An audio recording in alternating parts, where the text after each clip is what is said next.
नमस्कार साथियों, स्वागत है आपका अपने YouTube चैनल पर। मैं आपका दोस्त एडवोकेट अमित मिश्रा आपके लिए आज एक सुप्रीम कोर्ट के बहुत बड़े जजमेंट को लेकर आपके सामने आया हूं।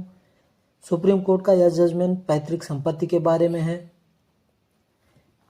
जो आप लोगों को पैतृक संपत्ति है, जिसे आप पुश्तैनी संपत्ति कहते हैं या एंसेस्ट्रल संपत्ति कहते हैं, उसको लेकर सुप्रीम कोर्ट की बहुत बड़ी जजमेंट आ गई है। साथियों, आप लोग जो परेशान होते हैं कि जो आपको समझ नहीं आता कि पैतृक संपत्ति क्या है, स्वार्जित संपत्ति क्या है, पैतृक संपत्ति और स्वार्जित संपत्ति में अंतर, पैतृक संपत्ति कब स्वार्जित संपत्ति बन जाएगी, अगर वह स्वार्जित है या पैतृक है तो उसमें बंटवारा होगा, गिफ्ट डीड होगा, वसीयत होगा या नहीं होगा, इन सब के बारे में सुप्रीम कोर्ट ने एकदम क्लियर और साफ जजमेंट दिया है।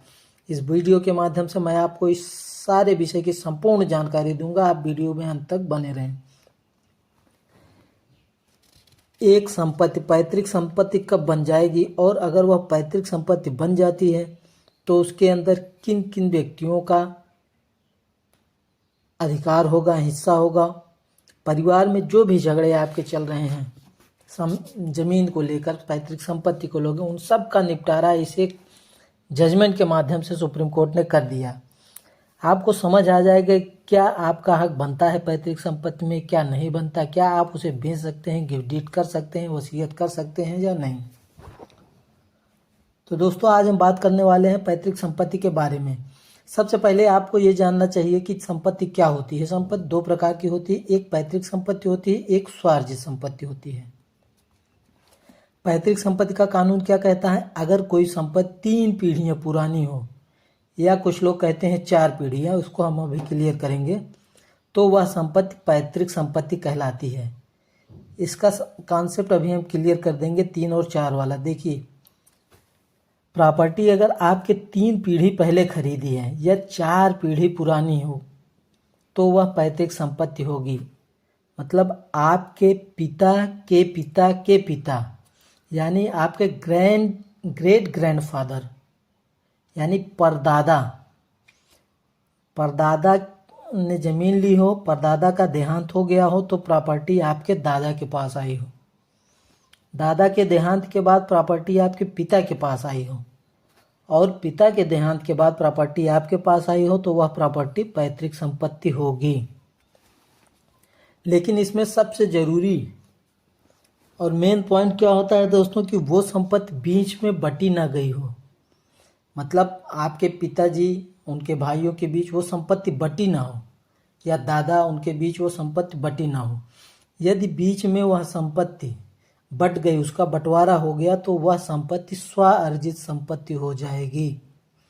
ये बहुत मेन पॉइंट है दोस्तों। अगर बीच में पैतृक संपत्ति का बंटवारा हो गया, वो बंटवारा कैसा भी हो सकता है, गिफ्ट डीड हो सकता है, डीड के माध्यम से हो सकता है, या आपसी बंटवारा भी हो सकता है, उस पर भी सुप्रीम कोर्ट की गाइडलाइन है, तो वह संपत्ति स्वार्जित हो जाएगी।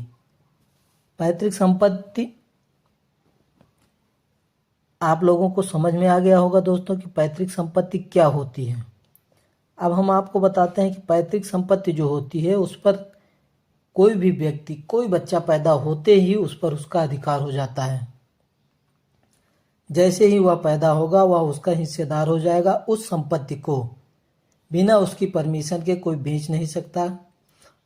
उसकी विशेष परिस्थिति होती है, अगर वह नाबालिग है उसे बेचने के लिए कोर्ट से परमिशन लेनी पड़ती है, अपनी प्रॉब्लम को कोर्ट में बतानी पड़ती है। कोर्ट जेन्युइन समझता है तो आदेश दे देता है कि हाँ, आप बेच सकते हैं। दूसरी तरफ स्वार्जित संपत्ति आती है। स्वार्जित संपत्ति कौन सी होती है? एक व्यक्ति ने जो संपत्ति खुद खरीदी हो, जिस पर उसी व्यक्ति का अधिकार होगा। अगर आपके पिता ने कोई संपत्ति अपने पैसे से खरीदी है तो उस पर केवल और केवल आपके पिता का अधिकार होगा, ना आपका अधिकार होगा, ना आपकी माँ का, ना बहन का, ना भाई का, किसी का नहीं। वो उनके देहांत के बाद फिर वसीयत के आधार पर दूसरों का नाम चढ़ेगा, दूसरे को मिलेगी। यदि किसी पैतृक संपत्ति का बंटवारा हो जाता है तो वह संपत्ति भी स्वार्जित हो जाती है। ये बहुत ज़रूरी बात है दोस्तों। अब हम बात करेंगे इसके सुप्रीम कोर्ट के जजमेंट के बारे में।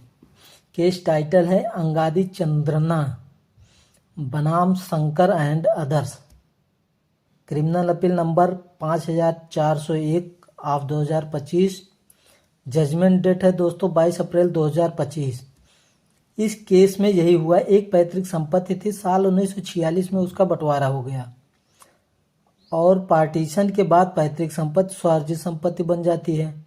एक भाई ने अपने हिस्से की जमीन दूसरे भाई को बेच दिया और सिंपल सी बात है, हमारी जमीन है, हम बेच दिए। लेकिन क्या हुआ कि उसके बाद एक पार्टी न्यायालय चली गई, तो अपीली न्यायालय ने क्या किया कि अपीली न्यायालय ने कहा कि हाँ ये पैतृक संपत्ति है, इसे आप नहीं बेच सकते, और जो है उनके अगेंस्ट कर दिया जजमेंट।